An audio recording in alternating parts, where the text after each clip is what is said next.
ચૂંટણી આવી છે એટલે દરરોજ લોકોની વચ્ચે એમની સમસ્યાઓને સમજી અમે દરેક ઘરમાં જઈએ છીએ।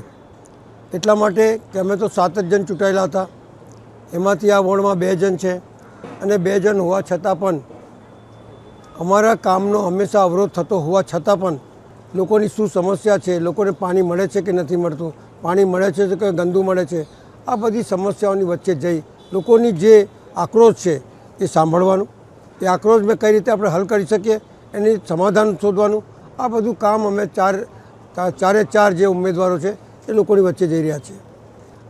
લોકો નામ લે છે કે અલકાબેન આવી જાય છે, મારું તો ઠીક છે, હું તો બધાની વચ્ચે રહું છું જ, પણ અમારા ગોપાલભાઈ છે, અમારી ચાંદની છે છોકરી, એ હવે અમારી સાથે જોડાશે।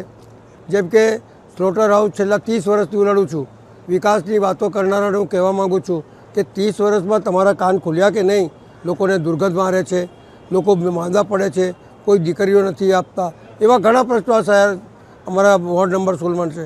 જ્યાં જ્યાં અમે ગયા ત્યાં પાણીની ફરિયાદ મળી છે, કોઈ જગ્યા ગંદુ પાણી આવે છે, કોઈ જગ્યા પાણી નથી મળતું, કોઈ જગ્યા રોડ ખોદીને મૂક્યા છે અને બરાબર કર્યું નથી।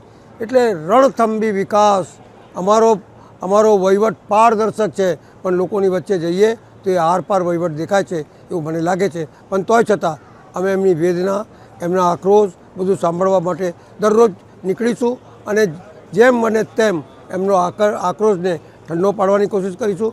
મારો કહેવાનો ભાવાર્થ એ છે કે રણથંભી વિકાસની વાતો કરતા હોય તો લોકોની વેદના બી સાંભળો, એમનો આક્રોશ બી સાંભળો, એ સાંભળવું નથી। અને 41 વર્ષના શાસનમાં હજુ બી એવું તમે કહો છો કે તો પહેલાંય નથી કર્યું, પણ તમે શું કર્યું છે તો બતાડો નાગરિકોને, એ વાત છે આ બધી।